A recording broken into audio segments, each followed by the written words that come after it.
De différents nouveaux trailers et spots TV concernant Jurassic World Dominion, c'est au tour de la colo du Crétacé de se mettre sur le devant de la scène avec le nouveau trailer de la saison 5 dévoilé récemment.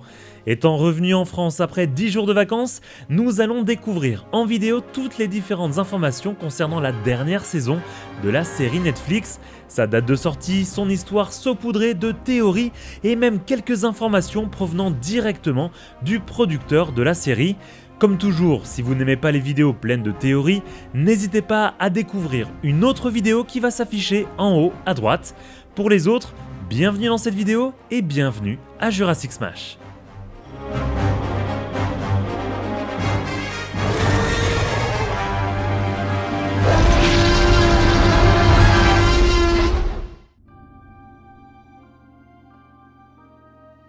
Après une saison 4 que j'ai trouvé un petit peu en demi-teinte, la saison 5 de Jurassic World, la colo du Crétacé, se dévoile un peu plus à travers un trailer.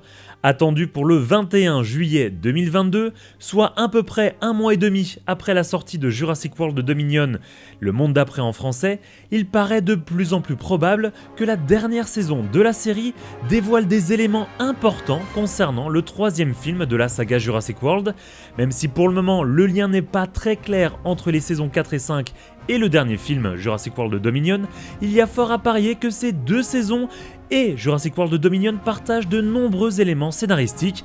La hype Jurassic continuera donc cet été.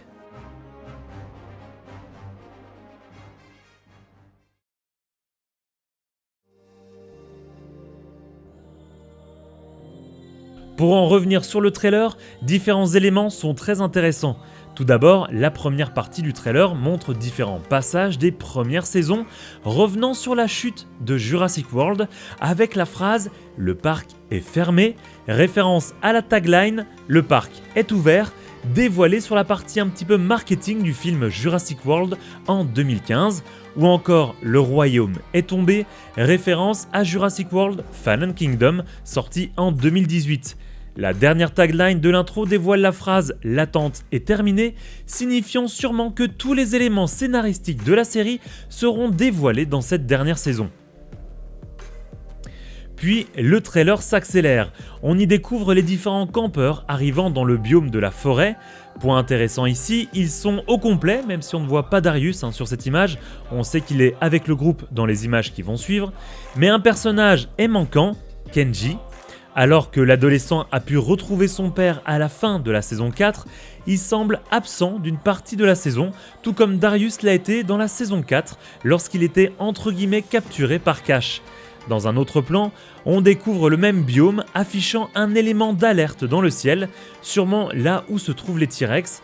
Il se peut donc soit que les dinosaures se sont échappés, ou que les enfants ou le père de Kenji avec Cash décident de mettre à mal les installations, ou bien il se peut qu'un combat soit en cours dans le biome.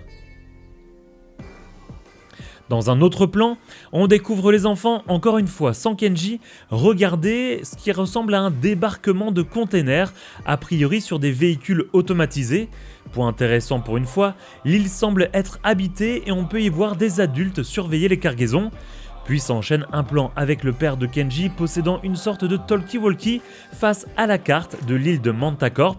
On y découvre donc pour la première fois la carte complète avec les installations, avec ce qui ressemble aux différents biomes comme le désert, la partie jungle ou la partie glace par exemple. Différents points verts semblent éparpillés sur la carte, il est possible que cela soit juste pour donner entre guillemets un style, mais personnellement j'ai une petite théorie là-dessus, je dirais qu'il pourrait s'agir de différents dinosaures qui se sont échappés sur l'île. À vous de me dire si cette théorie est plausible. Différents plans s'enchaînent avec un T-Rex accompagné des drones qui semblent, comme dans la saison 4, être forcés à se battre. Puis vient un plan avec les Dilophosaures qui semble très différent de la fin de la saison 4. En effet, il semble un petit peu violet, rose en tout cas, là où le Dilophosaure de la saison 4 semblait plutôt arborer des couleurs et les motifs de ceux de Jurassic Park sortis en 1993. Il est donc possible qu'il s'agisse d'une nouvelle génération de Dilophosaures. Dans une scène rapide, on découvre également le docteur Mae Turner sauver une autre personne d'une charge d'un stégosaure. Il semble que cette personne soit Kenji, que l'on retrouvera plus tard dans le trailer en costume. Selon moi, l'adolescent se tournera du côté de son père, voulant lui prouver qu'il peut avoir confiance en lui et qu'il peut travailler à ses côtés, avant sûrement de revenir du côté des campeurs. En effet, le fils et le père ont une relation a priori assez compliquée qu'on a pu découvrir dans les 4 premières saisons.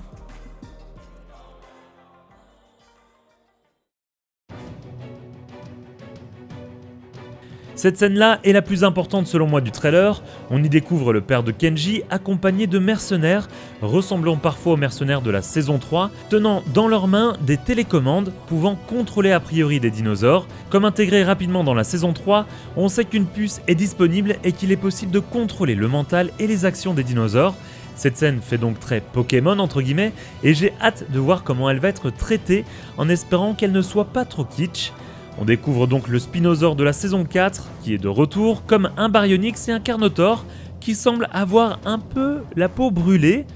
Est-ce qu'il s'agit de taureaux ? On peut pas le valider à 100%, car même si le skin, entre guillemets, la peau du Carnotaure ressemble à de la peau brûlée, il se peut aussi concrètement que ça soit la peau normale d'un Carnotaure. On enchaîne avec un plan qui est juste dingue et qui parlera à tous les fans de la saga Jurassic. Il s'agit ici d'une bombe de Barbasol. Et qui avait cette bombe ? Dennis Nedry sur Isla Nublar avant de mourir en 1993. Bien que les embryons sont sûrement et même certainement morts, il est possible que des sauveteurs parcourent donc Isla Nublar à la recherche des enfants et tombent sur des reliques du premier parc. Cependant, le plan est assez étrange car il semble être filmé à la vue en première personne, tout comme un plan qui arrivera quelques instants plus tard où l'on a l'impression de suivre Sammy à la même perspective. Dans cette scène, on peut découvrir le chef des mercenaires de la saison 3, Hawks, qui est de retour et il semble vouloir injecter une puce dans le Carnotaure. Encore une fois, on ne sait pas s'il s'agit de taureaux, et même si un reflet semble dévoiler ce qui pourrait ressembler à une cicatrice, ce n'est pas sûr à 100%. De plus, voir taureau sur l'île de Mantacorp serait plutôt étonnant. Le théropode est normalement encore sur Nublar. Ou bien retournerons-nous sur l'île du parc dans cette saison 5 ? C'est également possible. Une courte scène ici montre également une personne arrivée sur une île. Avec la peau foncée, on peut penser qu'il s'agisse de Brandon, le grand frère de Darius. Dans la saison 4, Darius a réussi à appeler son frère quelques secondes, lui prouvant ainsi qu'il avait survécu.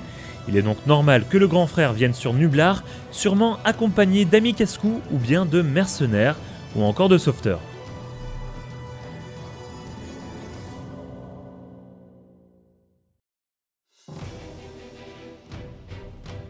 Pendant quelques instants, on découvre aussi le retour des ptéranodons dans cette saison 5, tout comme une clé USB qui ressemble à celle du Dr Wu dans la saison 3. Est-ce la même clé ou simplement un même modèle ? Qu'est-ce que cette clé vient-elle faire ici et pourquoi est-elle dans le trailer ? S'agit-il de données concernant l'Indoraptor créé un petit peu plus tard en 2017 ? C'est une bonne question. Autre élément, on dirait qu'il y a un point rose face au Spinosaure. Et qu'est-ce qui est rose ? Les cheveux de Brooklyn. La jeune fille fera-t-elle donc face au théropode, star de Jurassic Park 3 ? À vous de me le dire. À la fin du trailer, Kaz et Ben semblent être poursuivis par un T-Rex, sûrement encore une fois poussé à combattre, accompagné des drones.